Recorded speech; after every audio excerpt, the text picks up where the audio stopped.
everybody. My name is Jordan Walker. I'm an attorney with the law firm of Seaver Walker Paget. Thank you for joining us this evening to talk about the ITC Beverly-Hills transmission line project.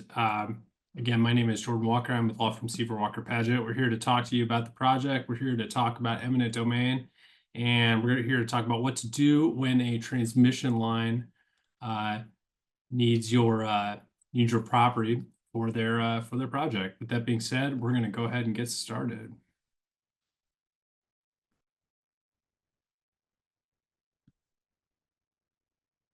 Again, our law firm is Seaver Walker Paget, which is an eminent domain only, landowner only law firm. So the only area of law that we practice, that I practice, is eminent domain. And beyond that, we only represent landowners that are faced with power line, road, pipeline acquisitions. This is the only area of law we practice. And so as a consequence, we have seen it all. Across the country, pipelines, power lines, you name it. We've seen all sorts of acquisitions. And because we've seen so much, we've accrued quite a bit of experience on how to deal with these cases, what to do when a transmission line comes in, talks about taking your property, acquiring your property. So we have quite a bit of experience doing this. And tonight, we're here to share our experience with you, the landowner who is potentially affected by this project. So we're here today to talk about, share our experience, talk about eminent domain, talk about the project, but ultimately kind of fill you in on the secrets behind the trade, what we have, again, learned, what we've gone through with our clients dealing with the very similar situation you find yourself in. We a little bit more on our experience. We have done, it says hundreds, we've done thousands of transmission line cases. We've done thousands of eminent domain cases. We've done transmission line cases in Iowa. We've done pipeline cases in Iowa. We've done pipeline and power line cases in Missouri, in Illinois, in Indiana, Georgia, Kentucky, North Carolina, Oregon, you name it. We've done it. We've done it all over. So we stand by ready to help you out when the time is necessary and share our experience with you. Real quick about the project. So this is an ITC Midwest project. ITC is a large energy company. They've been pretty busy recently building quite a few grid infrastructure updates in the Midwest, not only in Iowa, but in Michigan and other states.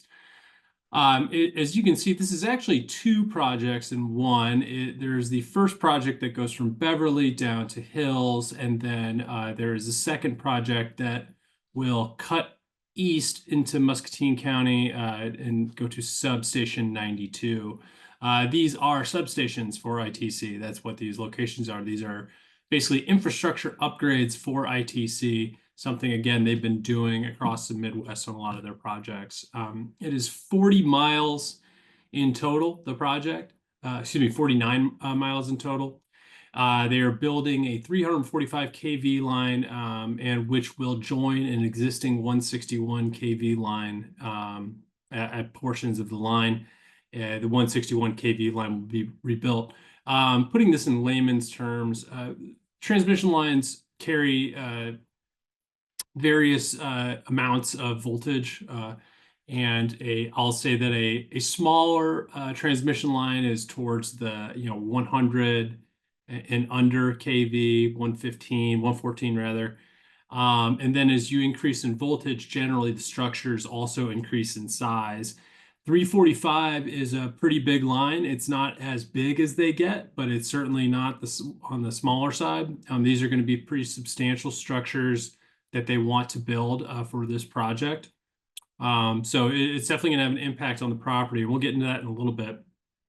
But just keep in mind that we'll be dealing with some substantial infrastructure that they want to build.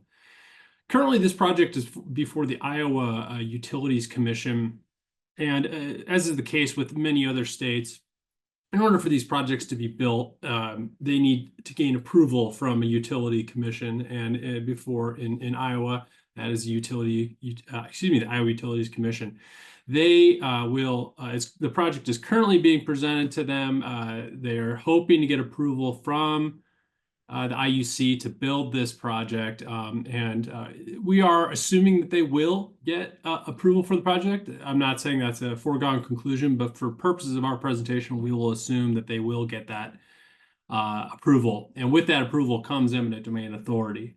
So just keep that in mind. But currently, the project is being, is being determined by the IUC. If you're interested in stopping the line, if you're not a fan of it in general, if you just don't want it to happen, the time to voice your opinion is now before the IUC. We are dealing more with the individualized acquisitions on individuals' properties, not so much the regulatory approval of the project. But we also don't want to dissuade anybody from involving themselves if that's what their interests are. But if that's what you want to do, if you're trying to stop this thing, if you want to move it, if you don't want it to happen, the time to voice your concern is now before the Utilities Commission.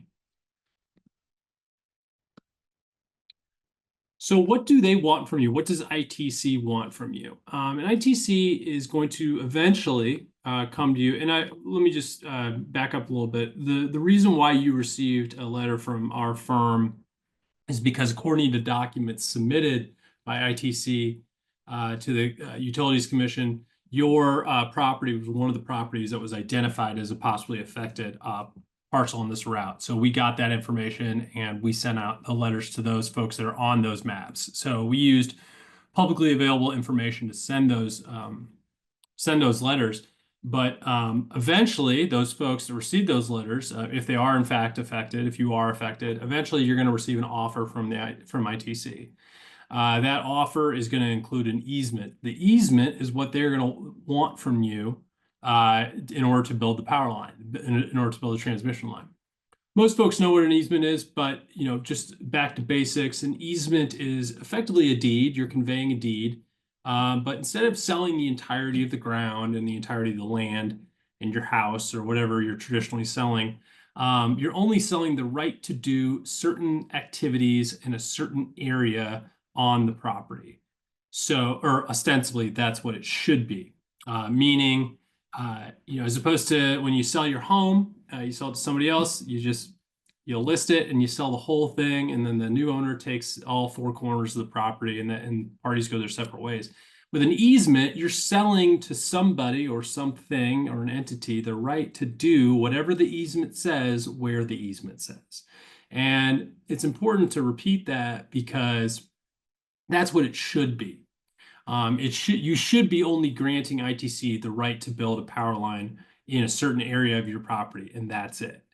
A lot of times that's not the case, and one of the time often we in fact see the easements that ITC and other utility companies propose to landowners. We see that they often propose very broad easements, very unfair easements, and they're hoping that the landowners don't notice, don't care, or don't understand what they're signing, so that when the landowner signs it, they sign over quite a bit more than they actually think they're bargaining for. And we'll get into that here in a little bit. But I do want to get back to what an easement is, and specifically the rights as they're divided between the parties, the landowner and the easement holder. One question I get a lot is, will ITC be allowed to do this? Will I be allowed to do that? What are the rights of ITC in the easement area? What are my rights in the easement area? What are their rights outside the easement area? Am I gonna be allowed to farm the property? Are they going to be allowed to exclude me from the property? How are they going to be able to access the easement? Do they only use the easement to use the public road? All of these potential considerations need to be considered when drafting the easement. And because the question is, are they allowed to do this? Am I allowed to do that? My answer to that question every single time is, it all depends on what the easement says. So it doesn't matter what the right-of-way agent tells you in your living room or your dining room when they're trying to get you to sign this paperwork. What matters is what the paperwork actually says. And what we have found is what's often told to landowners by right-of-way agents, by ITC, by utility companies is not always what the easement actually says.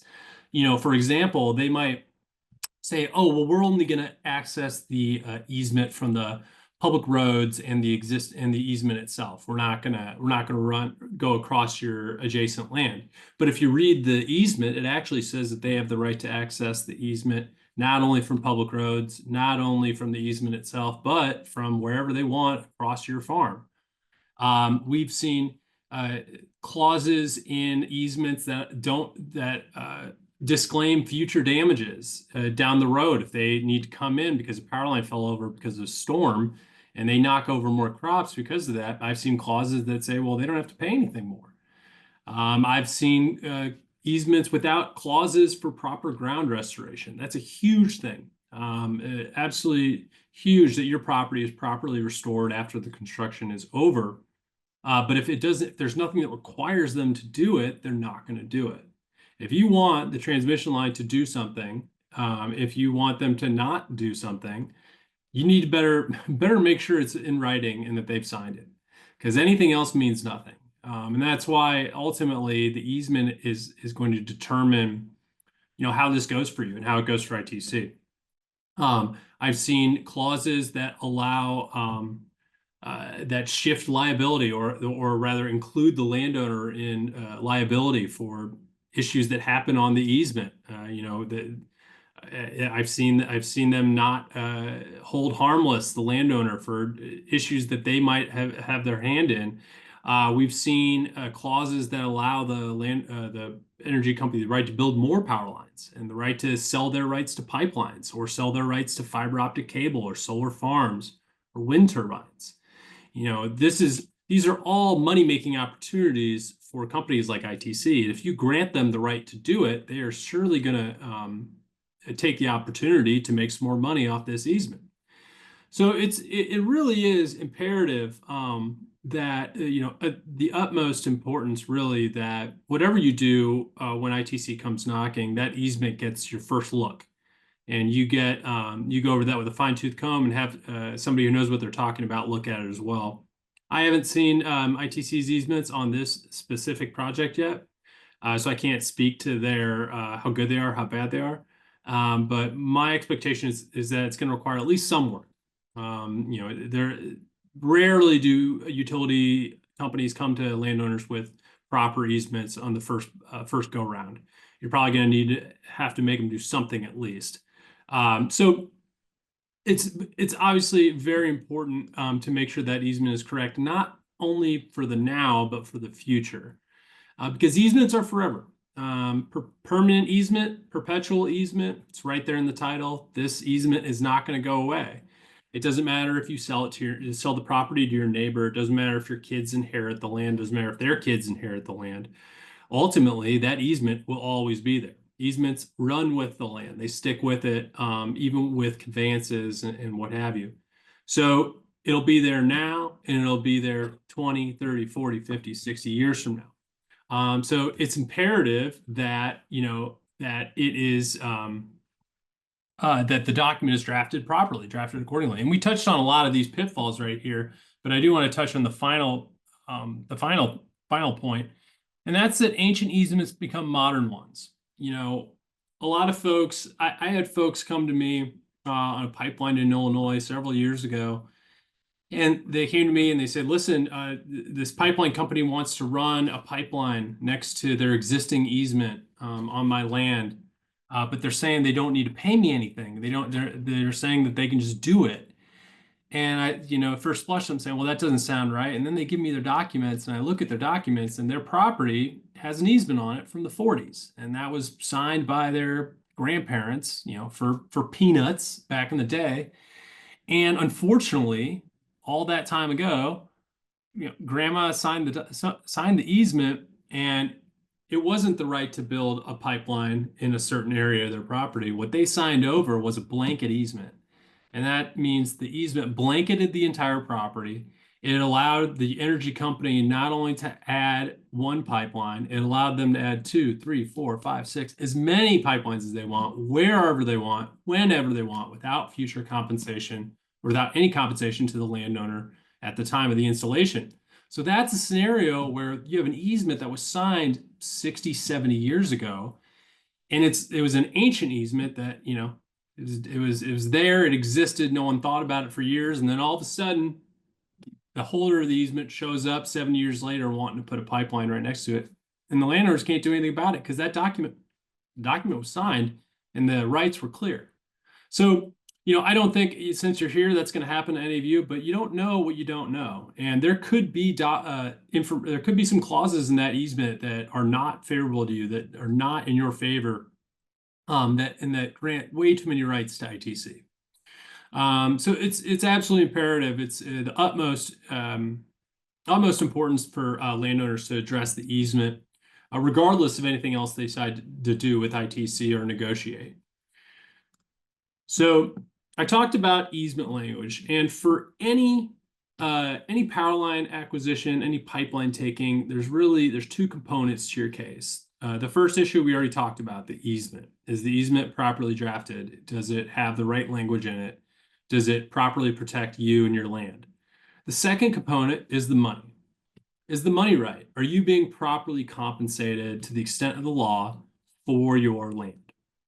I put together this, which is what I've dubbed a complete compensation package. This is a compensation package that if you were to accomplish, you would have a complete one. You need a proper price per acre for the land that they're acquiring. You need proper payment for any crop or timber damages, both during construction and after construction. You need payment or a clause requiring remediation or payment for anticipated soil and ground damages. That's absolutely huge with these construction projects. I've seen what happens to land doesn't have a good easement after a pipeline or power line goes in, and they run roughshod. If they're given the opportunity to do this cheaper than they need to, and maybe cut corners here and there and not give your property, the proper attention when they remediate, they're going to do it. So it's imperative, again, another thing that's imperative, that you have something either getting payment up front for these damages or a very strong clause that requires them to properly remediate the land. You need proper consideration of all damages: field tile, irrigation, compaction, any soil mixing, debris, any trash they leave out in the field, flooding if they cause any flooding on your property. And these are all damages. If there's livestock involved, is there fencing involved?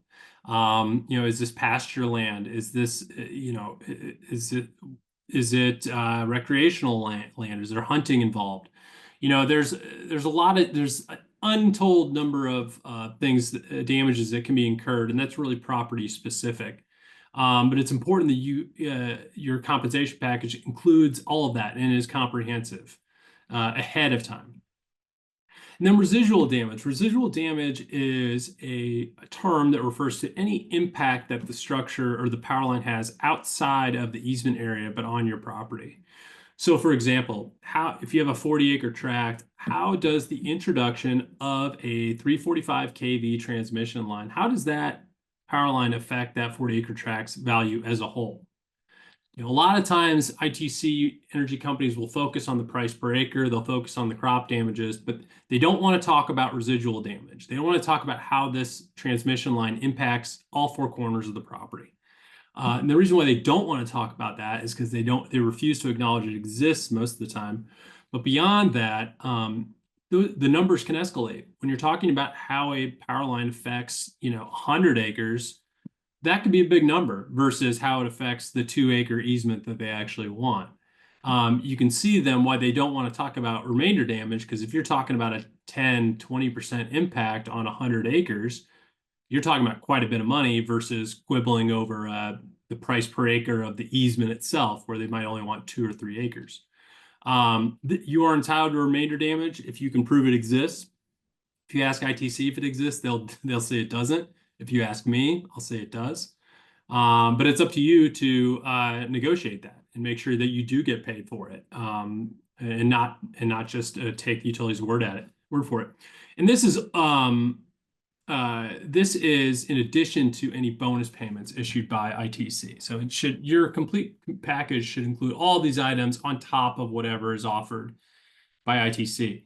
And then for some folks that already have an existing easement, the 161 kV line, ultimately your argument for compensation is going to be impacted by whether or not you have an existing easement on the property and what that easement already permits. So for those folks that do have that 161 line on, the first thing I would do once we're done here today, if you don't already, is get a copy of that easement of the existing line, see what that easement says, and see if, see if ITC is potentially going to try to use that easement to slide another line in next to it. I don't know what those easements say, of course, but that would be the first thing that I would do to get a lay of the land, so to speak, on how this is going to go, because existing easements change the calculus for what you should recover in your case. So if you haven't already, when you receive an offer, you're going to receive it from a right-of-way agent or a land agent. These folks are contracted individuals. They do it all over the country. Their job is to come to you and sell you on the idea of you selling them your land. They are good at what they do. They employ a lot of strategies, tactics, techniques to get folks to sell them their land. That's their job. And so before getting into what the tactics we see, I would just tell folks, remember who's getting paid and who's paying who. Follow the money, so to speak. And that is, if a right-of-way agent comes to you telling you this, telling you that, and pretending to be on your side and your best friend, just remember who's paying this person. Are you paying this person? No, ITC is paying this person. Their job is to get your land for as cheap as possible. That is what their job is. And they are good at it. So it's important, though, if you're not sure whether to trust what the right-of-way agent is telling you, tell them to, first of all, put it in writing. And second of all, get a second opinion to see if you're, maybe they're snowing you a little bit or not telling you the whole truth. And these are some things we've seen. We've seen these tactics basically to get folks to sign these documents. They make it seem like they're doing you a favor. We're offering you more than fair market value. They'll offer bonus payments to try to get you to sign as quickly as possible. It's important to remember they love a quick signature, because a quick signature probably means that landowner didn't do their due diligence. They maybe didn't read the easement close enough. They maybe didn't consult with who they needed to. A quick decision is a great decision for ITC. And that's why they include these bonus payments to make you make a quick and rash decision, so that there's no going back. There's no second thoughts. And they're right, because once you sign the paperwork, there is no going back. It's one chance, sign the paperwork, it's over. They'll offer crop damages up front as if they aren't already going to do that anyway. They're going to say, oh, well, we'll pay you for the crops we're knocking down. Well, okay, that's that's at minimum what you should be doing. Understand that as a landowner, you have leverage. Your ability to say no is your leverage. And when you get leverage, that can mean more money. And that really is the name of the game for the negotiations, is how can you get leverage on your side? How can you leverage your position against ITC? Your ability to say no is part of your leverage. Your ability to hire counsel is also leverage. Your ability to impose risk on them if they go to trial or go to eminent domain, that is leverage. All of these things are leverage. And with leverage comes more money and better easement language. I've seen verbal offers. They love making verbal offers. I tell people, if they want to make an offer, and if they want to make an offer to you, tell them to put it in writing. They're going to have to put it in writing eventually. So make them do it. Make them put it in writing. Make them put pen to paper. If they want to offer it, they can write it down. If they don't, then it's not worth the paper it's written on, as the joke goes. Ultimately, if you're not sure if it's a good offer, just give me a call, shoot me an email, shoot me a text. Happy to look at your offer for free. One of the things we do at our firm is we will review any offer of compensation for free. We don't charge. You won't get a bill for our services. If you send me an offer tonight, for example, I should be able to get back in touch with you tomorrow and give you my thoughts. You're not going to get a bill. We don't get paid until you hire us, and then we only get paid at the end. We'll talk about that in a bit. But just remember that if you aren't sure, you want a second opinion, just ask me. It's as simple as that. So I want to talk about do's and don'ts, and then we're going to wrap it up. If you have questions, if you could start to put them in the chat in the Q&A, we will address them at the end of the presentation. Okay, so what to do when you receive an offer from ITC? First of all, insist that the right-of-way agent communicate with you via email only. They're going to want to come to your house. They're going to want to be at your dinner table in your living room. They're going to want to have conversations in person. They love the in-person discussions. This goes back to my last point.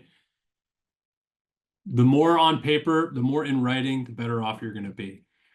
If they're about to issue the offer or they're going to send the offer, what I tell people is the easiest way to do all of this really is to, when they say, hey, we're going to come and make you an offer, your response is via email, you can send me the offer, then they'll send it to you. Your response, thank you, I will review this and get back to you in a week. This is the perfect answer because it allows you some time, a week, to determine what you want to do. You might ask for 2 weeks if you want. The reason why I say that is that if you don't give a time frame, then they're just going to keep bugging you. They're going to show up the next day, they're going to show up the next week, they're going to call, they're going to show up at your door. But if you give it a week, they'll give you that time. They should give you that time to breathe and respond accordingly. This allows you not only some time to evaluate what they want you to sign, but beyond that, it'll give you time to go out and get a second opinion. You can send the offer to me, and then I can look at it and you can decide what you want to do. It's also helpful if you get this offer via email because then it's sitting there in your inbox, and if you need anybody to look at it, it's as simple as forwarding it to somebody else. I know that seems relatively minor, but it will help you in the end to be able to just send this off to somebody as opposed to having to scan it or take pictures of it or mail it. You know, that can be difficult for a lot of folks, and this is an easy way to have it handy and be able to get it out to somebody else to review. So once they send the offer, you say, I'll review this, get back to you in a week. Again, you're not putting them off, so they're not gonna, but you're also not,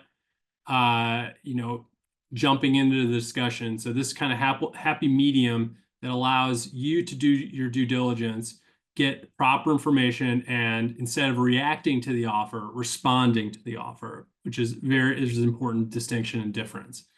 In that week, you can contact your attorney for review, contact me for review. You can send it to me. I look at it, give you my thoughts, and then you can decide what you want to do. If given the opportunity, I would avoid any in-person discussions and negotiations. They are not for your benefit. They're all for their benefit. You are playing into their hand by having those discussions. What not to do. So we talked about what to do, what not to do when you receive an offer. Again, don't jump into negotiations and discuss value or the property without talking to somebody.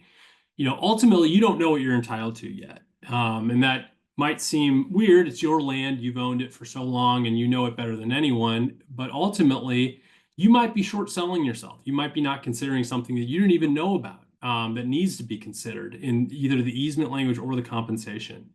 And so a lot of folks, when they get this offer, let's say it's $50,000, their first instinct usually is to, okay, well, give me 100 or 110. They want or 90, they kind of double it, something like that. The problem is that what if you came to me and I looked at it and I said, well, actually, you should be getting 150 or 200 because you're missing out on the remainder damage component, or you're missing out on this, or the easement's very poorly drafted.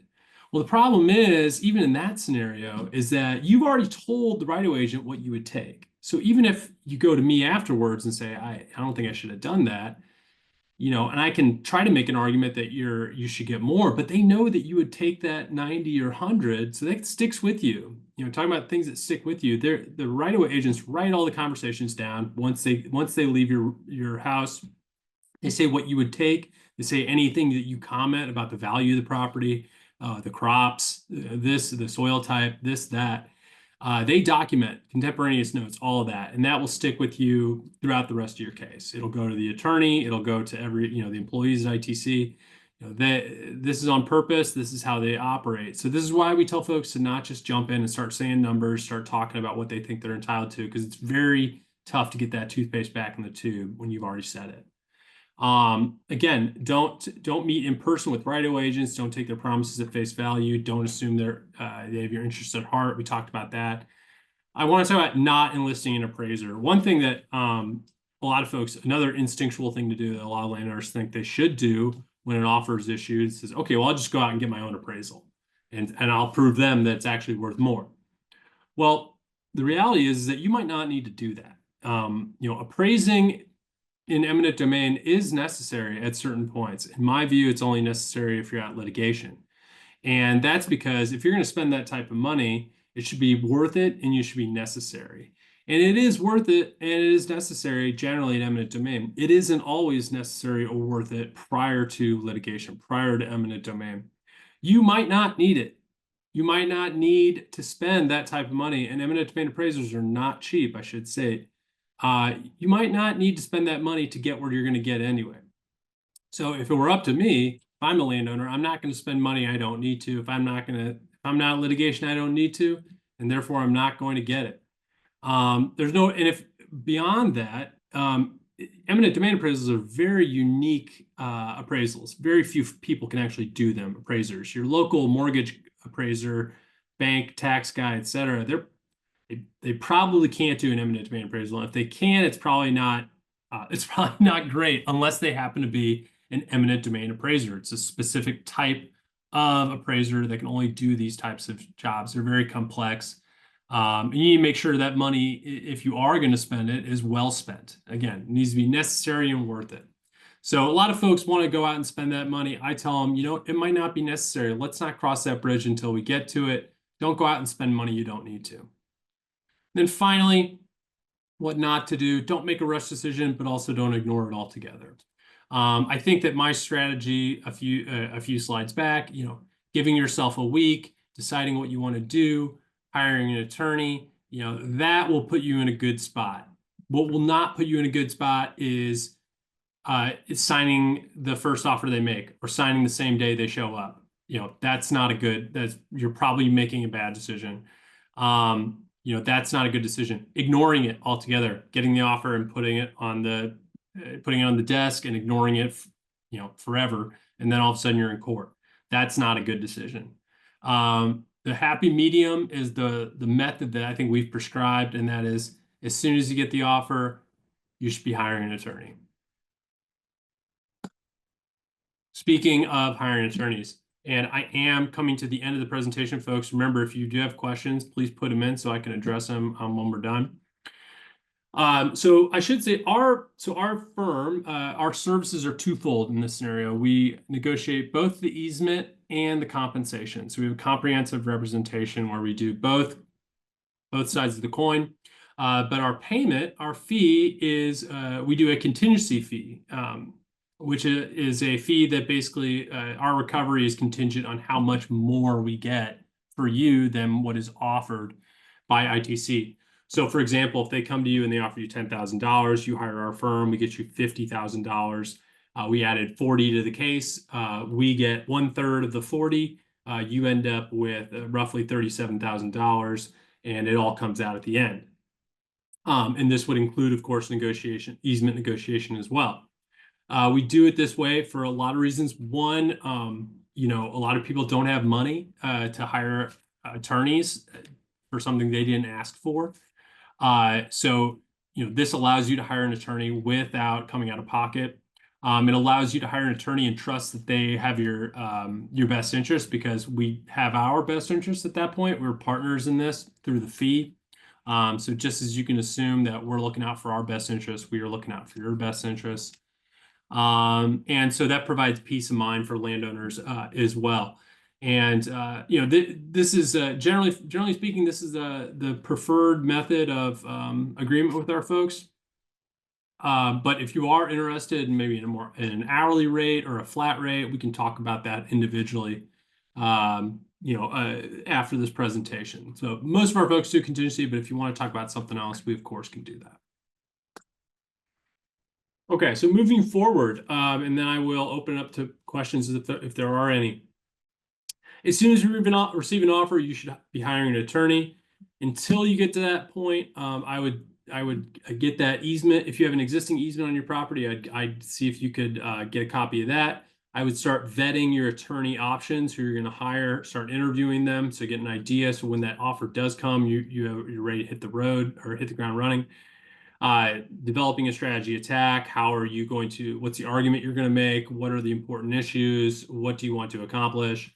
If you can get a group together, if you and a bunch of neighbors are together on one group, having a group can provide leverage. We talked about leverage previously. More leverage you have, usually the better benefit you're going to have. Another way to get a leverage is have a large group of landowners that's represented by same council. That can go a long way. And then finally, that actually is the end of my presentation. I will take questions if you have offers. You can email them to that email address. You can text them to that number. That's you can text that number. You can fax it to that number, or you can mail it to that address. Any option is fine. Go ahead and send me what you have, and I'm happy to look at it for free. Okay, and now with questions. Question, is eminent domain assignment inevitable? So the way eminent domain plays into all of this is that when the project is approved by the IUC, with that approval comes the eminent domain ability, the ability to exercise eminent domain to acquire the easements using the court system. So the question is it inevitable? If it gets approved, yes, it is inevitable. And will the project be approved? I would say very likely. So if it gets approved, they're going to give them eminent domain authority. If it doesn't get approved, they're not going to get it. I believe, and this is speaking just in my experience, utilities have a pretty high percentage rate with them getting approved. Usually if projects don't happen, it's because the utility itself decided not to build it anymore.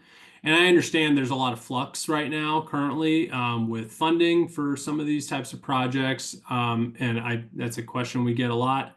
I don't have a crystal ball. I can't predict the future. I don't know what's going to happen, if anything, on any of these projects. What I do know is it's better to be prepared than not to be. And so I assume the worst. I assume that this project's going to get approved. I assume that they're going to get eminent domain. Because if I don't, and I just hope that they don't get it, and I hope that it doesn't get approved, then I'm not going to be prepared for when it does happen.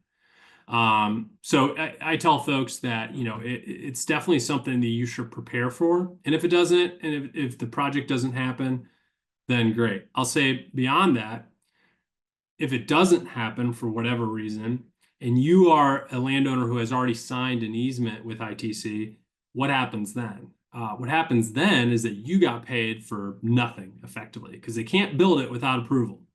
And that's their problem for buying an easement that they can't use. So I wouldn't count on that being the case. It has happened before for us where we've negotiated easements for folks and then the project, whatever it was canceled or it didn't happen. Those are rare. I don't anticipate that happens, but it is something that could happen. And in your situation, if you do sign the easement and the project gets canceled, then again, they'll still have the easement. You still receive the money, but the project won't be built.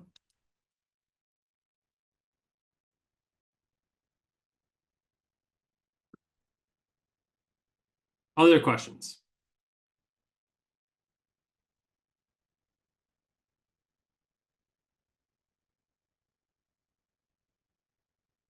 Okay, I'm not seeing any other questions. Not a big deal, not a problem. If you think of something later, you can email me. There's my email address. You can text me, and you can also call me. My number's on the letter that we sent.